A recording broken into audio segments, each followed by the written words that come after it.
السلام عليكم ورحمة الله. الحمد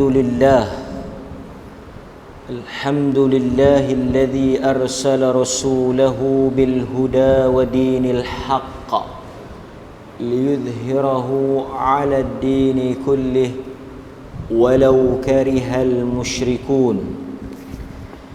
أشهد أن لا إله إلا الله وحده لا شريك له وأشهد أن محمدا عبده ورسوله.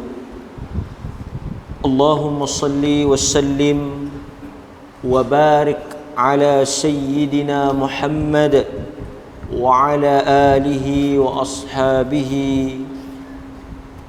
ومن تبعهم بإحسان إلى يوم الدين. أما بعد. Muslimin muslimat, hadirin hadirat, tuan-tuan dan puan-puan yang dirahmati oleh Allah Subhanahu wa taala. Syukur alhamdulillah, sekali lagi kita berpeluang untuk mengadakan kuliah pada malam ini yang merupakan kuliah mingguan, dan kita membincangkan perkara-perkara yang dilarang ataupun diharamkan ataupun dimakruhkan oleh Allah Azza wa Jal untuk kita melakukannya. Dan pada malam ini, tuan-tuan hadirin mukminin, antara perkara yang patut diberikan perhatian sebagai seorang mukmin yang kerap dan rajin melakukan ibadah ataupun amal, di antara larangan yang disebut ataupun dinyatakan di dalam Al-Quran ialah larangan membatalkan amalan yang kita lakukan. Larangan ni berbentuk besar atau umum, iaitu kita dilarang dengan sengaja membatalkan amalan yang sedang kita lakukan. Kita tak boleh keluar atau tak boleh dengan sengaja membatalkan atau memberhentikan amalan yang sedang ataupun tengah dilakukan. Umpamanya kita mendirikan salat fardu, Allahu Akbar, kita semayang. Pada rakaat ni yang pertama tak ada masalah. Pada rakaat ni yang kedua kita teringat nak berhenti semayang, kita teringat nak membatalkan salat kita, nak keluar dengan tiba-tiba, dengan sengaja, tanpa sebab, maka perbuatan ini diharamkan. Bahkan kata Al-Imam An-Nawawi, perbuatan sengaja membatalkan ibadah yang sedang dilakukan termasuk daripada perbuatan yang dianggap atau dikira sebagai dosa besar. Sebab itu bila tuan-tuan tengah salat ataupun tuan-tuan sedang berpuasa, boleh atau tidak di tengah-tengah perjalanan ibadat itu, ketika sedang mendirikan salat, ketika sedang menunaikan puasa, kita nak batalkan semayang itu, kita nak batalkan puasa itu, maka jawapannya tak dibenarkan ataupun diharamkan. Ini kita akan tengok dalilnya daripada Al-Quran dan As-Sunnah. Tak boleh, ya? Cuma di sana dia ada perbincangan sedikit berhubung dengan ibadah sunat. Dia ada perbezaan. Yang wajib tak ada khilaf, memang tak boleh berhenti. mesti ditunaikan sehingga akhir. Sekiranya seseorang itu mendirikan apa sahaja ibadah yang berbentuk wajib, fardu ain, salat fardu, puasa wajib. Puasa wajib ni boleh jadi Ramadan, boleh jadi ganti qada, boleh jadi puasa nazar. Jadi yang mana kedudukannya itu wajib, memang sepakat di kalangan ulama, kita tak boleh berhenti. Kita mesti habiskan. Tak boleh kita keluar daripada ibadah itu. Cuma yang mereka berbeza, ada perincian sedikit pada isu ibadah sunat. Ketika mendirikan sembahyang sunat, ketika sedang menjalani ibadah puasa sunat, boleh atau tidak kita nak berhenti sekerak jalan? Boleh atau tidak kita nak stop? Kita puasa sampai pukul 10, pukul 11, kita tak mau puasa dah, kita nak berhenti tanpa sebab, boleh ataupun tidak? Kalau yang wajib tadi kita dah nyatakan tidak ada khilaf, tak boleh. Melainkan sekejap kita akan sebutlah beberapa darurat.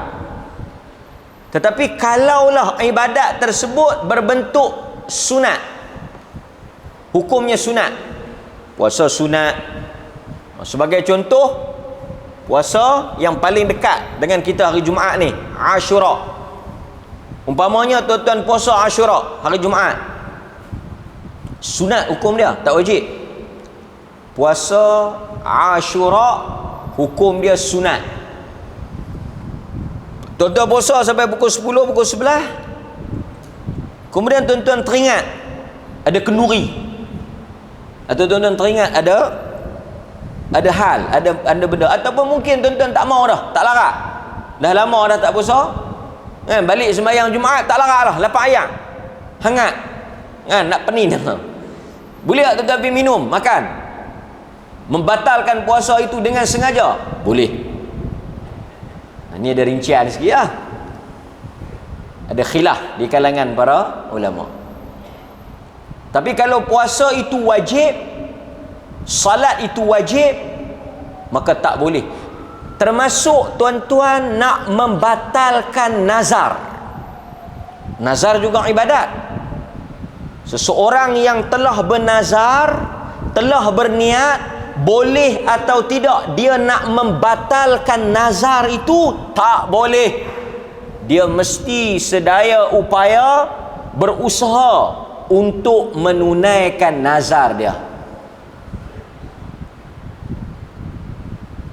Siapa-siapa yang ada buat nazar, nak sembelih kambing ke, nak pergi Mekah ke, nak puasa ke, yang mana dia telah menazar ataupun dia telah bernazar. Menazar atau bernazar itu maksudnya dia mewajibkan sesuatu yang pada asalnya tidak wajib. Dalam hal ini dia tidak boleh membatalkan nazar tersebut. Kalau dia tak mampu, tak apalah. Umpamanya dia kata dia nazar, dia nak sembelih kambing, nak buat kenduri. Sekarang dia tak mampu, dia tak wajib. 2-3 bulan lagi tak mampu, 2-3 tahun lagi tak mampu, mungkin beberapa tahun selepas tu dia mampu, maka dia wajib untuk menunaikan nazar itu. Dia tak boleh kata tak apalah, aku ingat tak jadi kot. Tak boleh. Dia mesti menunaikan nazar tersebut yang telah wajib ke atas diri dia. Dalilnya yang kita akan bincangkan pada malam ini ialah firman Allah di dalam surah Muhammad pada ayat 33 yang menjadi keterangan atau yang menjadi hujjah, dalil kepada Tajuk kita malam ini ialah Surah Muhammad ayat 33. Surah Muhammad ayat 33. Yang mana Allah Azza wa Jal berfirman, Ya ayyuhalladzina amanu ati'u Allah wa ati'u Rasul wa la tubtilu a'malakum. Pada perkataan wala tubtilu a'malakum, wahai orang-orang yang beriman, hendaklah kamu semua taat kepada titah perintah Allah dan kamu mentaati arahan dan perintah Rasul, dan janganlah tubtilu, kamu membatalkan amalan-amalan yang sedang kamu lakukan. Perkataan wala tubtilu, jangan batalkan, itu menjadi dalil tak boleh kita berhenti semayang, berhenti puasa, berhenti apa-apa amalan yang sedang dilakukan. Kerana kata para ulama, perbuatan apabila kita melakukan sesuatu ibadah kemudian kita berhenti separuh jalan, ketika sedang kita melakukan ibadah tersebut kita berhenti, kita dianggap telah mempermain-mainkan ibadat tersebut. Kita telah merendah-rendahkan ibadat tersebut. Kita telah menjadikan ibadat tersebut benda kecil, benda yang ringan, sehingga boleh ikut suka hati. Nak semayang boleh, nak berhenti waktu bila boleh, nak stop puasa pukul berapa ikut suka, sedangkan ia adalah suatu benda yang wajib. Jadi itu antara perkara yang dibincangkan oleh para ulama, dan kita akan rincikan nanti tentang ibadat yang berbentuk sunat. Umpamanya seseorang yang masuk ke dalam masjid mendirikan salat tahiyatul masjid yang berbentuk sunat, yang hukumnya sunat, kemudian sedang dia salat tahiyatul masjid, tengah-tengah dia duduk semayang, orang mengumandangkan iqamah, muazzin qamat, Allahu akbar, Allahu akbar, qamat kan, maksudnya nak didirikan salat. Pasal muazzin dia tidak boleh melaungkan iqamah melainkan dia telah mendapat arahan atau dia melihat imam sudah bersedia. Imam ni yang menentukan muazzin tu nak azan ataupun tidak. Muazzin ni dia tengok imam dah ready, dia akan azan lah. Sebab itu muazzin ni dia bertanggungjawab terhadap imam. Dalam satu hadis Nabi SAW menegur para sahabat. Nabi tak keluar lagi daripada rumah, mereka dah berdiri beratuk dalam saf, dah ready dah. Nabi kata la taqum, jangan bangkit dan bangun, hatta taraun, sehinggalah kamu melihat aku keluar. Maksudnya tunggu Nabi keluar dulu baru buat saf.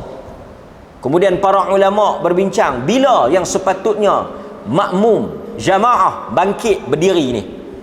Yang ni pun kalau tuan-tuan baca dalam buku-buku fiqh berlaku perbezaan pendapat.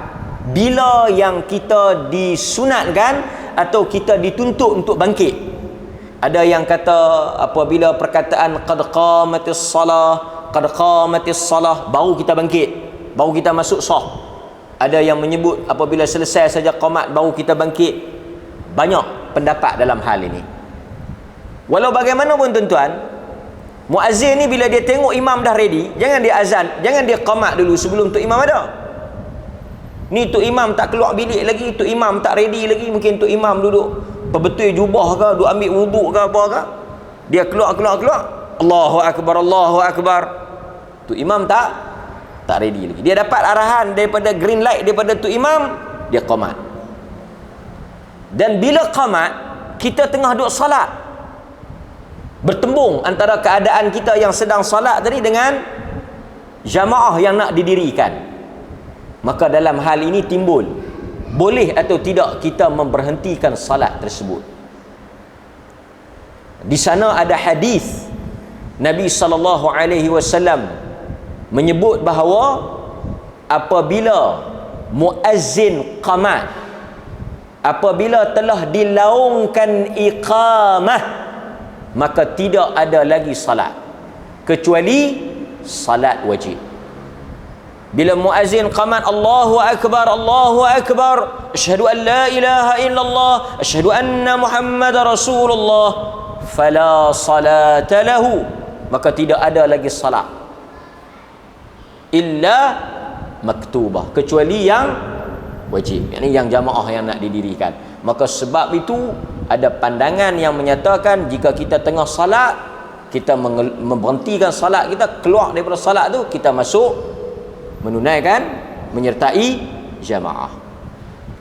Bahkan kalau kita tengok di dalam pandangan perbincangan di kalangan pandangan mazhab al-Imam Syafi'i, jika dia masuk, ni perbincangan panjang lah kan, dia masuk dalam masjid ni, contohnya di sisi mazhab al-Imam Syafi'i, dia ada bincang hal ni. Kita masuk zuhur umpamanya, kita salat sendirian, Allahu akbar secara seorang-seorang. Tiba-tiba masuk jamaah, grup yang nak mendirikan salat zuhur berjamaah, kan? Maka ketika itu di sisi mazhab al-Imam Syafi'i, dia kata yang seorang tu mari masuk, mari menyertai yang dua tu, yang katalah dia dah buat 2 rakaat, dia masuk menyertai jamaah. Kan? Perbincangan panjang lah macam mana dia nak buat kaedah dia dah buat 2 dah. Satgi bila dia masuk, bila mereka duduk pada tahiyat awal, itulah tahiyat akhir dia. Ada rincian dia lah. Tapi nak bagi taunya, yang seorang tu masuk join jamaah. Baik. Okey. Kita mulakan sedikit penjelasan daripada ayat tadi. Di kalangan ahli tafsir, sebahagian mereka menyatakan bahawa jangan membatalkan amalan-amalan kamu di dalam ayat ini mempunyai 2 maksud. Allah Subhanahu wa taala kata jangan membatalkan amalan-amalan yang kamu lakukan. Ada 2 makna. Yang saya bahaskan tadi ni salah satunya lah, iaitu bila kita tengah buat ibadat, mendirikan salat, tengah sedang berpuasa, tak boleh berhenti tanpa sebab. Bahkan kalau kita tengok dalam hadis, Nabi pernah jadi tok imam. Kemudian Nabi dengar apa? Dengar tangisan budak, buka us-sabi. Nabi kata, tengah aku duduk salat tadi, tengah aku mengimamkan manusia, aku mendengar ada bayi yang menangis. Apa yang Nabi lakukan? Kalau kita baca dalam hadis itu, apa tindakan Nabi? Nabi meringkaskan salatnya. Nabi kata, aku pada awalnya berhajat, berniat nak baca surah yang panjang. Bila aku dengar baby tu menangis, terus aku rukuk dan aku ringkaskan salat. Kerana apa? Kerana aku tidak ingin mengganggu, menyusahkan ibu bayi tersebut. Menunjukkan apa? Nabi tak berhentikan salat dia. Nabi hanya meringkaskan atau mempercepatkan. Sebab itu para ulama kata, tangisan bayi, kalaulah kita duduk salat, katalah satu orang ibu dia semayang wajib, lepas tu baby dia jaga menangis, kan? Dia ringankan salat tu. Artinya dia percepatkan. Di kalangan ulama kata dia buat yang rukun saja. Maksudnya dia baca Fatihah, surah tak payah baca, rokok bagi cukup-cukup subhanallah saja, Allahu akbar, subhanallah. Bukan baca subhanallah, artinya kadar tumakninah itu dia punya kadar jarak dia itu sempat untuk sekali tasbih. Faham tak? Maknanya tuan-tuan nak rokok tu, nak bagi lepas kadar tumakninah tu, sebab tumakninah ni rukun. Nak bagi pas syarat tu, Allahu akbar, subhanallah. Okey, tuan-tuan dah subhanallah tu dah boleh sami'allahu liman hamida rabbana walakal hamd. Allahu akbar, subhanallah, Allahu akbar, Allahu akbar. Allah fast lah. Budak tu duduk teriak. Kan? Ringkaskan. Tapi tak boleh batalkan. Bila yang boleh batalkan? Ulama bincang. Jika budak itu berkemungkinan ada kebarangkalian untuk berlaku mudarat yang membahayakan nyawa dia. Umpamanya dia tidur atas katil, kan? Tuan-tuan semayang tepi katil, jauh sikit lah daripada baby tu. Lepas tu dia jaga. Bila tuan-tuan semayang, dia jaga, dia teriak, dia mengamuk. Lepas tu dia macam nak jatuh katil. Tuan-tuan masa tu bolehlah berhenti. Janganlah tengok saja. Sagi jatuh budak ni, perasan jatuh budak ni, jatuh bergolek.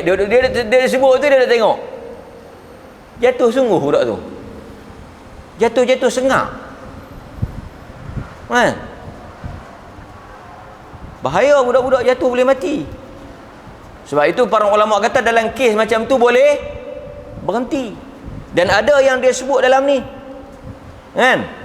Berhenti untuk mengejar pencuri, berhenti untuk membunuh binatang berbisa, berhenti untuk menyelamatkan orang, kan? Tuan-tuan duduk semayang, nampak kipas tu duduk bergolek nak jatuh depan kawan tu. Dia duduk tidur ke, dia tak sedar ke, duduk baca Quran ke, tuan-tuan duduk semayang, tengok nak jatuh. Sekejap lagi dia timpa orang tua ni. Tuan-tuan duduk semayang, pam, timpa, mati. Polis pun main tanya, ada saksi tak? Saya duduk semayang belakang dia. Awak nampak tak kipas tu nak jatuh? Nampak. Memang saya pun duduk rasa macam nak jatuh kena dia. Memang saya duduk syok dah kata nak jatuh. Kenapa awak tak pergi habang dekat dia? Saya tengah semayang. Ustaz kata tak boleh berhenti. Wala tubtilu a'malakum. Apa jadi pun biar pergi. Saya pegang ayat Quran tu. Saya tak mau lawan Allah Ta'ala. Nak buat macam mana? Dah hajal dia bawah kipas. Siapa suruh dia pergi tidur bawah kipas? Tak tengok dulu. Saya tak mau kacau semayang saya. Pasal dia semayang saya jahanam. Oh, tak boleh, tak boleh. Yang ni pun ada juga. Jenis sang karibut ni, padukang ni, kan? Jenis tak ketahuan pala ekong ni, jenis betui. Ni kita kena faham, kan? So hadirin mukminin, adalah maslahat yang kita boleh berhenti. Baik. Cuma saya nak sebut sebelum tu, selain daripada membatalkan amalan dalam makna kata berhenti tengah-tengah duk buat, itu satu tafsiran, itu satulah. Dan dalil yang kata tak boleh berhenti semayang, tak boleh berhenti puasa, tak boleh berhenti nazar, tak boleh berhenti tengah duk buat ibadat, tu dalilnya surah Muhammad ayat 33. Tetapi tuan-tuan, ada lagi satu tafsiran yang menarik yang disebut oleh ulama-ulama tafsir, disebut oleh Al-Imam Ibnu Kathir, disebut oleh Al-Imam At-Tabari dan yang lain-lainnya. Kalau tuan-tuan tengok dalam tafsir, dia kata la tubtilu a'malakum, dengan maksud apa? Jangan batalkan amalan-amalan kamu dengan perkara-perkara yang boleh merosakkan amal. Apa dia? Apa perkara yang bila kita lakukan benda itu boleh merosakkan amal kita, boleh membatalkan amal kita, boleh menjahannamkan segala ibadat yang kita lakukan? Antaranya, tuan-tuan kena beware. dalam semangat kita duk beramal, dalam kegairahan kita duk beribadah, kena pastikan kita tak langgar perkara-perkara yang membatalkan amalan. Nombor 1, syirik. Jangan batalkan amalan kamu. Seronok beramal, tapi dalam masa yang sama, pada waktu yang dia melakukan amalan itu, dia syirik. Allah Subhanahu wa taala berfirman dalam Al-Quran, la in asyrakta la yahbatanna 'amaluka wal takunanna minal khasirin. Allah Subhanahu wa taala menyebut, jika kamu mensyirikkan Allah dengan sesuatu, la yahbatanna, Allah taala akan membatalkan amaluka, seluruh amalan yang kamu lakukan. Tu nampak tak? Jadi salah satunya apa dia? Sebab itu tuan-tuan, di samping kita kempen tuan-tuan melakukan amalan, kita menggalakkan tuan-tuan beribadah, tuan-tuan juga kena memastikan diri tuan-tuan tidak melanggar dan tidak terjerumus, terjatuh, terjebak ke dalam perbuatan syirik. Dia kata, hang sat lagi lepas isyak nak pergi mana? Aku tak pergi mana lah. Hang free tak? Free? Awak lah. Nak ajak hang teman sat lagi lepas isyak. Boleh, tapi aku nak kena habaq kat bini aku dululah. Tak apa, hang habaq kat bini hang, kata aku ajak pergi teman sat. Kalau dia tanya teman pergi mana? Nak pergi jumpa bomo di Banak tu. Awak lah. Aku nak tengok, nak menurun sikit. Dia kata kenapa? Bomo mana? Bomo ni, bomo, dia kata mai daripada Songkla, Siam, mai 3 hari. Kalau tak ada malam ni nak kena pergi wak tu di Kubang 3. Boleh tak hang teman aku? Lepas kita mayang ba'diyah isyak ni, kita pergi. Tu dia tuan-tuan. Ada tak lagi? Dia kata, esok hang lepas subuh nak pergi mana? Awak nak pergi mana? Dia kata, aku 2-3 hari meniaga ni, tak apa nak laku. Nak ajak hang pergi Danok Ustaz, pergi cari pelarih-pelarih apa tu. Kalau macam tu, kita kena pergi awal. Kita semayang subuh di Bukit Kayu Hitam. Habis-habis semayang subuh di Bukit Kayu Hitam, kita berzikir sikit, zikir subuh tu, asbahna ala fitratil Islam tu. Habis kita zikir tu sikit, kita cok pasport, kita pi. Ada tempat Wat Siam yang aku tahu memang boleh buat pelari, insya-Allah ha? Kira 2-3 tokek kedai dah aku bawa pi ni laku lah. Tapi kena pi awal, tidak orang ramai. Tok Sami ni pun dia buat takat lohok ya. Oh, elok perancangan tuan-tuan. Nak kata salah pun lepas sembahyang subuh. Kawan yang seorang lagi, aku pun nak ikut juga, tapi tak apa ke? Tak apa lah, kita ikhtiar. Nampak? Sebab itu tuan-tuan, ada suatu fenomena di dalam masyarakat kita. Di samping mereka ini minat kepada agama, semangat dia dalam beramal, mereka tidak dapat membezakan garis pemisah di antara perbuatan syirik ni. Yang ni kena hati-hati. Letih saja, penat saja, jahanam habis. Sebab itu kita katakan tuan-tuan, apabila syaitan mari kepada manusia, dia ada 6 peringkat. Saya selalu sebut, ingat tak lagi? Syaitan ni bila dia mari kepada manusia, dia ada 6 tingkatan.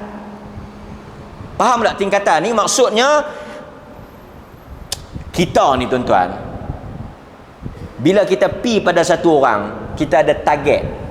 Tahu target?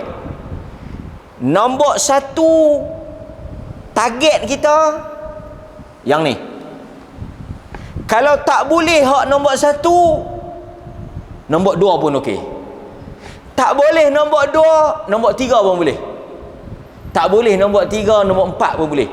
Dia kata kalau tak boleh hak yang 1, 2, 3, 4, 5, nombor 6 pun aku bagi boleh. Faham? Tuan-tuan, apabila syaitan mai kepada kita, dia bukan target untuk kita buat maksiat saja. Itu lekeh. Syaitan apabila dia serang manusia, dia hasut manusia, dia goda manusia, dia menipu manusia, dia memperdayakan manusia, dia bukan hanya setakat kawan tu pi buat maksiat. Itu level lekeh lah. Kalau hasut buat maksiat ni, maksiat ada apa sangat? Dia akan taubat. Sebab itu kita baca dalam kisah yang disebut oleh Al-Imam Ibnul Jauzi. Saya nak bagi tuan-tuan sempat, kita nak bincang tentang fiqh sikit, tapi tak apa, kita probit. Al-Imam Ibnul Jauzi dia kata apa?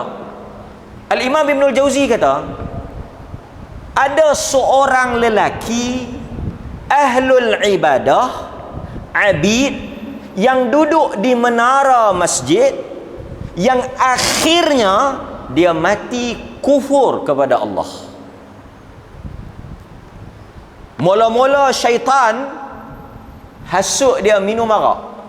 Ni saya ringkaskanlah, cerita dia panjang. Mula-mula syaitan hasut dia minum arak.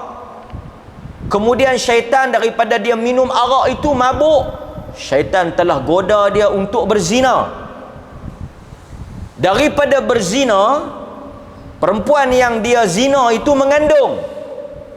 Daripada minum arak, dia berzina. Daripada berzina, akhirnya, panjanglah dia punya plot babak tu, tapi saya ringkaskan, dia membunuh wanita yang dia zina tersebut. Tuan-tuan nampak tak? Daripada minum arak yang tak ada kaitan dengan orang, yang hanya dia dengan Tuhan, dosa dia dengan Tuhan, tak melibatkan orang lain, dia pergi apa? Berzina, dia pergi bunuh kawan tu. Dan bila kawan tu dibunuh, dia ditangkap. Apabila dia ditangkap, dia dijatuhkan hukuman. Ketika dia nak dijatuhkan hukuman, dibunuh kerana dia membunuh wanita yang dia zina tu, syaitan mai. Syaitan mai kat dia. Syaitan kata, kalau hang mati dalam keadaan yang begini, hang akan masuk neraka. Hang akan disiksa. Dosa hang teruk. Kalau hang nak selamat, hang ikut aku. Tuan-tuan, ketika manusia berada di dalam keadaan sakaratul maut nazak, saat dia nak mati, syaitan tidak melepaskan dia. Syaitan akan datang menyerupai macam-macam makhluk, menjelma. Dia akan gunakan peluang yang terakhir untuk dia rebut kawan tu supaya mensyirikkan Allah. Dia kata, kalau hang nak selamat, hang ikut aku. Lelaki tadi dalam keadaan dia dah memang putus asa, dia dalam keadaan dia tak boleh fikir dah, dia ikut syaitan, dia mengkufuri Allah Subhanahu wa taala. Nampak tak dia punya target dia? Akhirnya dia nak bawa kepada mensyirikkan Allah. So sebab itu Ibnul Jauzi kata, Ibnul Qayyim sebut, bila dia mai, mula-mula dia nak mensyirikkan Allah, dia akan bawa pergi kepada syirik. Tak boleh syirik.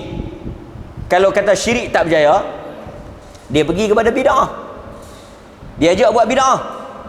Sebab itu kata Sufyan Ats-Tsauri, iblis lebih suka bid'ah daripada maksiat. Iblis lebih suka bid'ah daripada maksiat.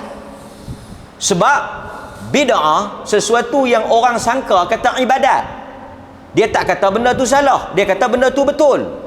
Walhal benda tu tak ada contoh, tak diajar oleh Nabi. Fal bid'ah itu ahabbu ilal iblis minal ma'siyah. Bid'ah itu lebih disukai oleh iblis daripada maksiat. Fal ma'siyah yutabu minha. Maksiat ni bila orang buat, orang kata benda tu salah. Tuan-tuan pergi tegur orang main judi, minum arak, dia tahu kata tu benda tu salah. Yutabu minha, dia akan bertaubat. Dia tahu dia kata benda tu salah, dia akan tinggalkan. Tapi fal bid'ah ni orang tak akan tinggal. Pasal orang rasa benda tu betul, bahaya. Sebab itu syirik, bid'ah, maksiat. Kalau tak boleh maksiat yang besar, maksiat yang kecil. Dia kata kalau aku tak boleh hasut dia buat maksiat, minum arak, berjudi, benda-benda yang besar, benda-benda kecil pun jadi.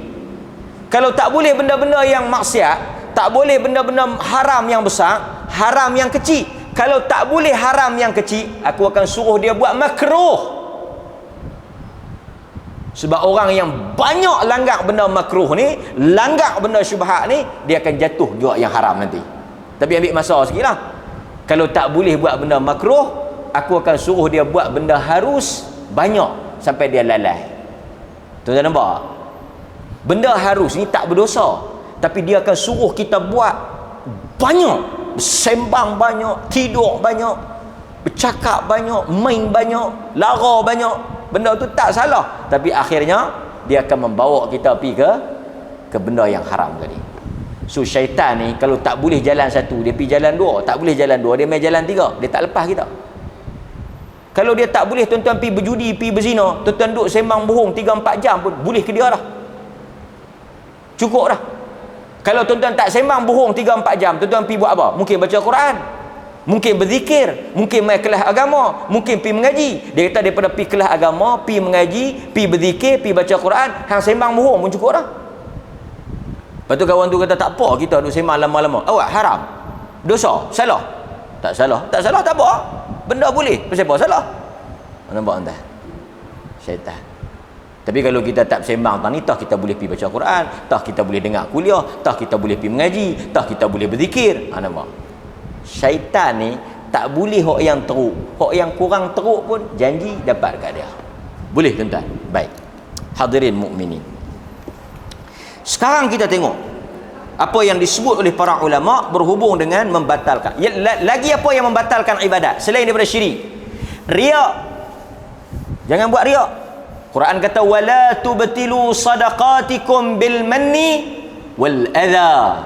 Jangan batalkan amalan sedekah kamu dengan bil manni, mengungkit-ungkit, menyebut-nyebut, wal adha, dan menyakitkan hati. Jadi tuan-tuan, yang nombor satu, jangan batalkan amalan kita ni. Jangan syirik, jangan riak, jangan sum'ah, jangan sombong, jangan apa lagi, ujub. Yang ni semua tuan-tuan make sure jangan buat. Bagus dah tuan-tuan puasa 10 Muharram, elok dah puasa 10 Muharram, kan? Hidupkan sunnah, tapi jangan rosakkan. Jangan rosakkan. Macam mana cara nak merosakkan puasa 10 Muharram? Tak gaduh pergi makan, tak gaduh minum. Nak batalkan puasa ni tak gaduh minum, tak gaduh makan. Ada banyak cara nak batalkan puasa ni. Salah satunya memuat naik status pada pukul 12 tengah hari. Panas sangat dahaga, ujian di hari puasa Ashura. Tuan-tuan faham tak? Tuan-tuan bubuh dalam status Facebook ke, status telefon ke, kan yang cerita habaq ke orang lah. Hari ni panas dahaga, letih. Lepas tu hashtag. Tuan-tuan faham tak ni bahasa? Faham lah, orang tua-tua pandai lebih pada saya dah, kan? Buat letih, dahaga. Jangan tulis terang-terang, jangan tulis kata saya berpuasa, saya dahaga. Janganlah terang-terang sangat nak habaq ke orang. Bunyi-bunyi lah sikit. Tulis macam ni. Ni saya ajak ni.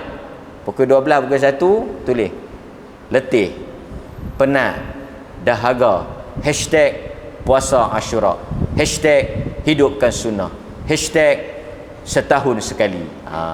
Jadi orang faham tuan-tuan tengah duk puasa Ashura, Jahannam habis. Baik pergi beli yang lengkong, minum tepi tu. Faham? Ataupun tuan-tuan saat ni berbuka puasa, tangkap gambar buah kurma 2 biji, boh dalam Instagram, boh dalam status Facebook, kan? Status WhatsApp, kan ada status WhatsApp kan ada status, tangkap buah kurma 2 biji, mengikut sunnah ala kadar 10 Muharram dan berbuka puasa. Jahannam habis. Bukan bayar. Tangkap buah kurma, buah 2 biji, buah gambar kurma. 10 Muharram buah gambar kurma. Nak habang kata apa? Puasa lah tu. Ada hari ni orang tangkap buah gambar kurma? Tak ada. Nampak? Jangan batalkan amalan kita. Untuk apa kita habang ke orang? Dia kata awak batal puasa. Saya bukan makan, saya bukan kuat hidung, saya tangkap gambar buah kurma je. Dia apa tujuan hang tangkap tu? Hang nak habang ke orang. Nak habang ke orang tu riak. Itu antara saya dengan Tuhan lah. Dah lah betul lah, tapi menunjuk-nunjuk. Yura'un nas. Nampak? Okey? Baik, hadirin mukminin. Okey. Kita tengok sedikit yang kedua yang saya nak cerita ni, yang kedua yang mana Nabi SAW tak benarkan kita memberhentikan salat kita. Kan? Okey. Cuma yang kita bincangkan ni, yang kita sebut tadi apa dia? Sekiranya ia adalah salat sunat. Salat sunat kita boleh. Kalau ibadat itu ibadat sunat, kita boleh batalkan. Sebagai contoh, sebagai contoh, kita ambil yang puasa dulu.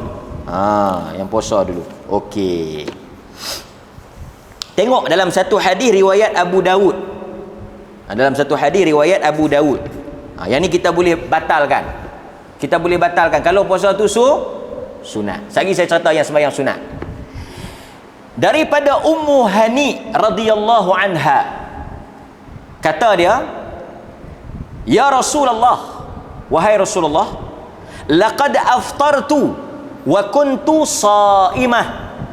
Aku telah berbuka puasa. Tadi ni aku puasa. Dia habaq kat Nabi. Dia kata aku buka puasa dah. Okey. Faqala laha, lalu Rasulullah bertanya kepada Ummu Hani, akunti taqdina syai'a, adakah yang kau puasa tadi ni puasa ganti? Qalat, Ummu Hani kata tak, bukan puasa ganti. Qal fala yadurruki in kana tatawwu'an. Nabi kata kalau bukan puasa ganti tak ada masalah jika itu ialah puasa sunat. Bahkan dalam hadis yang lain kalau kita tengok, Rasulullah sallallahu alaihi wasallam sendiri pernah membatalkan puasa sunat baginda. Nabi masuk tanya isteri dia, ada apa-apa tak kita nak makan? Isteri dia kata tak ada apa. Kan? Lepas tu Nabi niat puasa, betul tak? Lepas Nabi puasa, apa berlaku? Ada orang hantar makanan. Mula-mula Nabi puasa. Mula-mula tak ada apa nak makan. Nabi kata kita puasa lah. Kemudian ada orang hantar makanan dalam keadaan Nabi sedang berpuasa. Isteri bagi tahu, kata ada orang hantar makanan. Kalau macam tu bawa mari, aku nak buka. Itu merujuk kepada puasa sunat. Bahkan dalam hadis yang banyaklah hadis, Nabi SAW mengajak beberapa orang sahabat pergi ke rumah seorang sahabat yang mengajak makan kenduri. Salah seorangnya tak makan. Nabi tanya, kenapa kau tak makan? Dia kata, aku puasa. Nabi kata, bukalah, kerana saudara kita ni dah penat masak. Merujuk kepada puasa sunat. Dalam hadis yang lain Nabi kata, sesungguhnya puasa sunat itu milik tuan dia, yakni kita lah. Kita ialah tuan kepada puasa sunat. Kita berhak memilih sama ada nak teruskan atau kita nak batalkan. Ini merujuk kepada puasa sunat. Demikian juga kalau tuan-tuan baca dalam kisah Juraish yang diriwayatkan oleh Al-Imam Al-Bukhari, yang dia kena hukum sebab tak menyahut panggilan ibu dia. Nampak tak? Para ulama kata salat yang didirikan oleh Juraish, tuan-tuan ingat tak cerita tu? Assalamualaikum ya Juraish. Hari pertama dia duduk semayang. Dia kata nak berhenti ke nak jawab panggilan mak dia? Panggilan ibu ni wajib. Kan? Panggilan ibu ni wajib. Semayang tu sunat.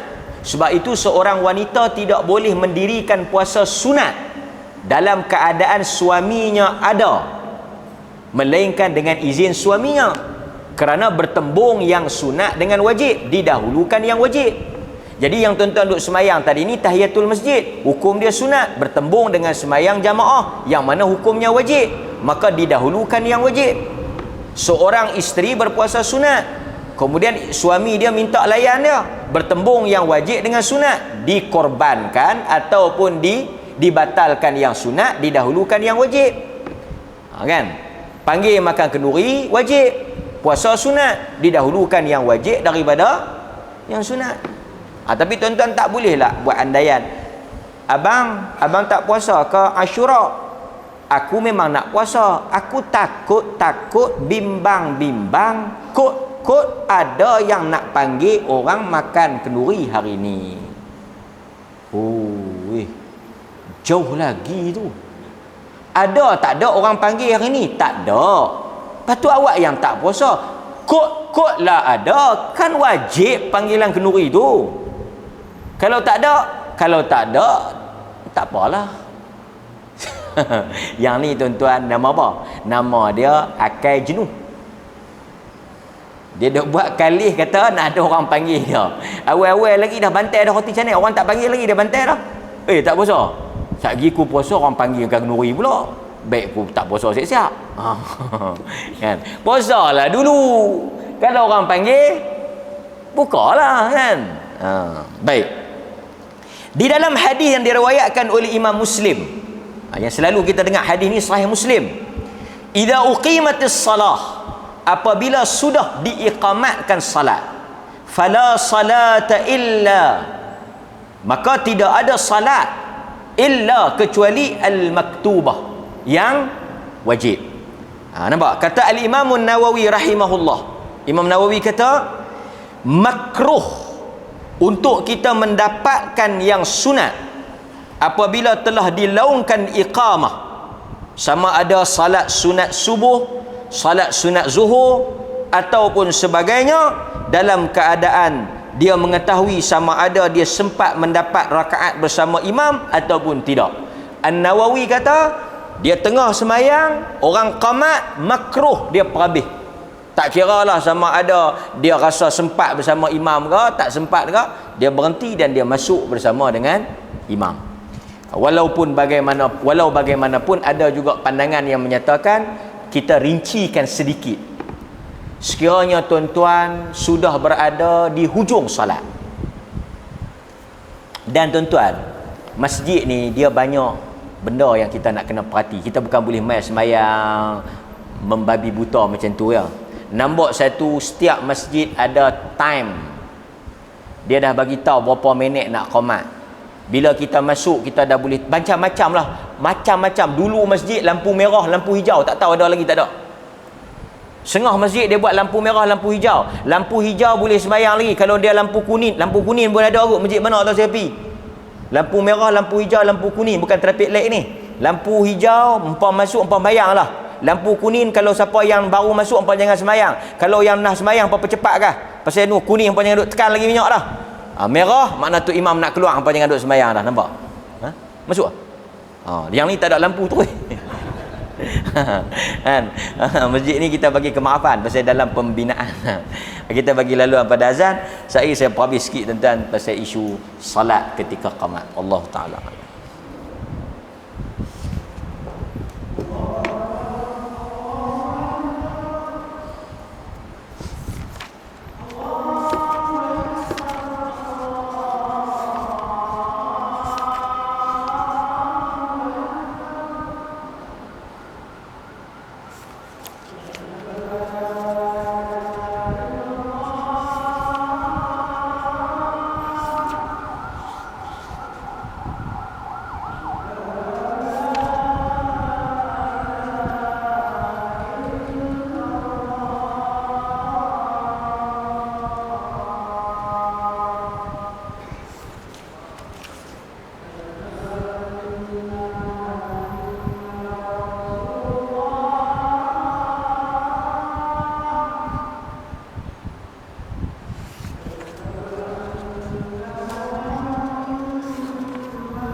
Okey, ringkasan dia.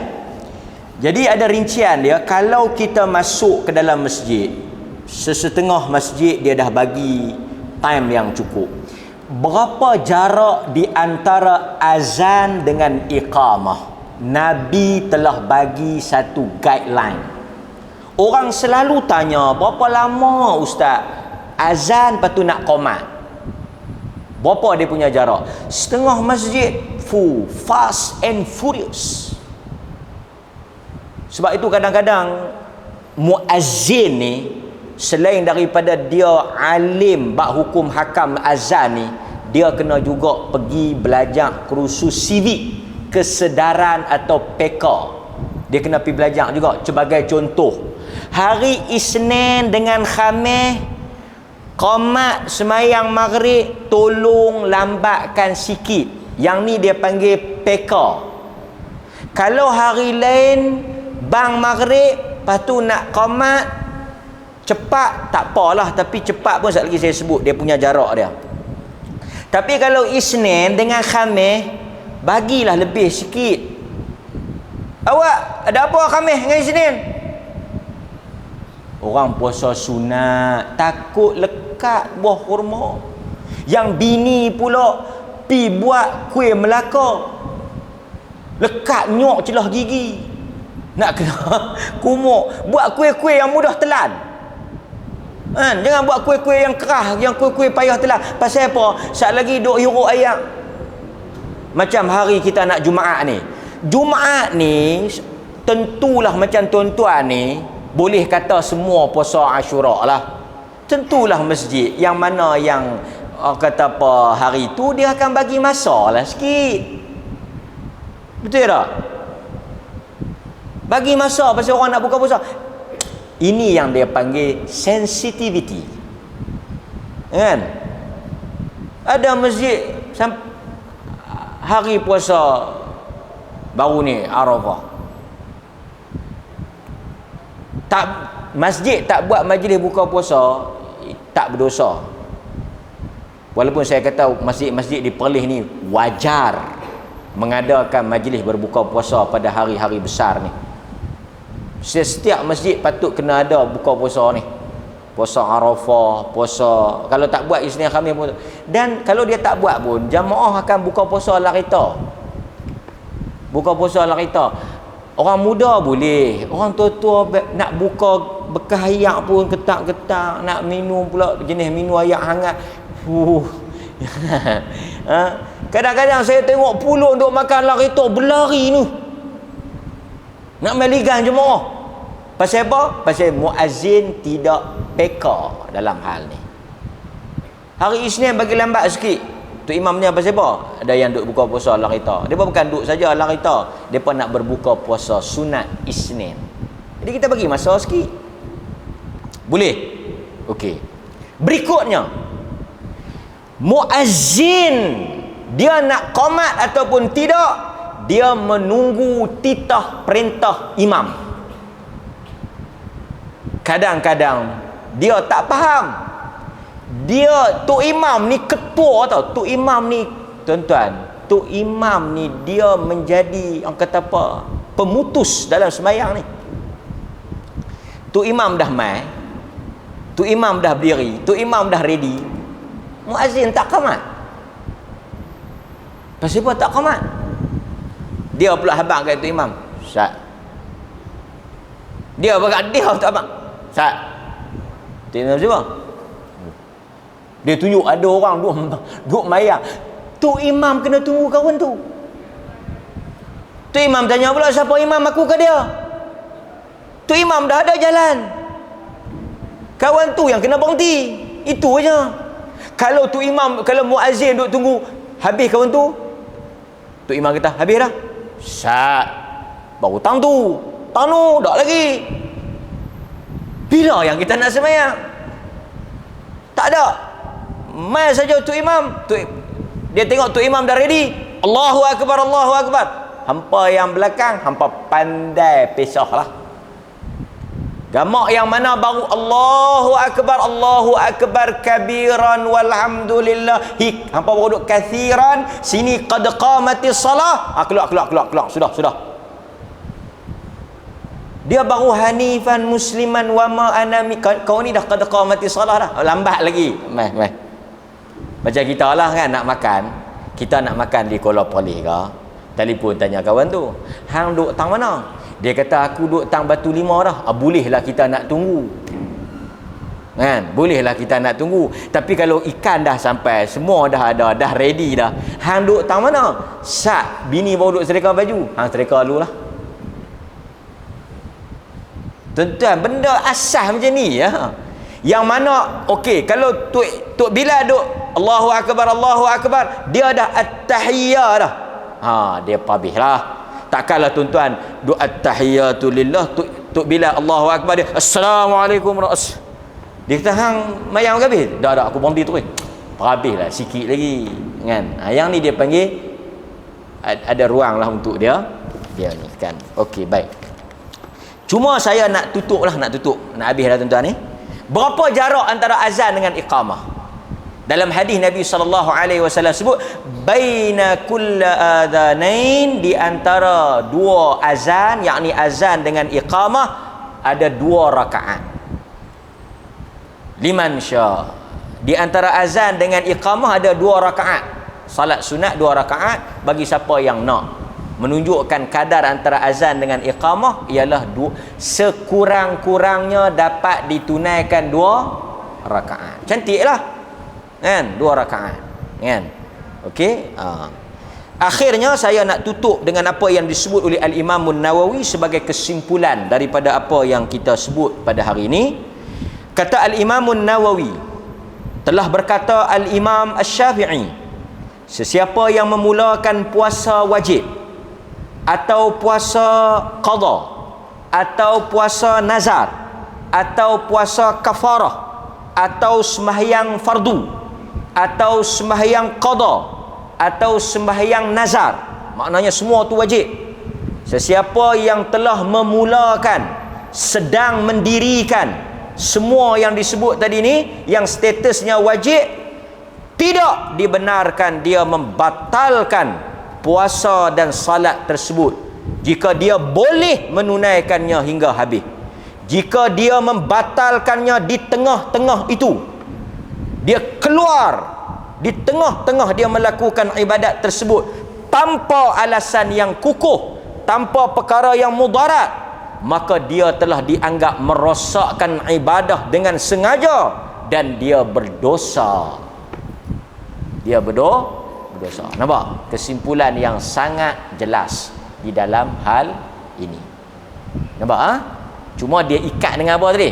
Semayang fardu, semayang qada, semayang nazar, puasa qada, puasa Ramadan, puasa nazar, puasa apa lagi? Puasa kafarah, yang semua ini berada pada titik wajib. Yang sunat tadi kita dah bahas dah, dan itulah apa yang boleh saya kongsikan pada tuan-tuan pada malam ini. Mudah-mudahan tuan-tuan semua dapat memahami apa yang telah saya sampaikan. Aqulu ma sami'tum astaghfirullahal azim li wa lakum wa billahi taufiq wal hidayah. Wassalamu alaikum warahmatullahi wabarakatuh.